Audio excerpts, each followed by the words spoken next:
आज एक फैसला कर जो यहां पे, एक फैसला, सिर्फ एक फैसला जिसने मेरी जिंदगी बदली थी।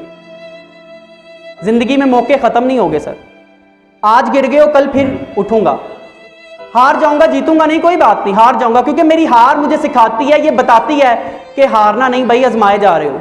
आज पैसा नहीं है माना, आज घर नहीं है माना, आज प्यार नहीं है माना, आज दोस्त नहीं है माना, लेकिन इसमें भी एक बात है, पता क्या, जिसके पास ये सब कुछ होता है ना, वो नाम पैदा कर ही लेता है। मजा तो तब कुछ ना हो फिर भी नाम हो।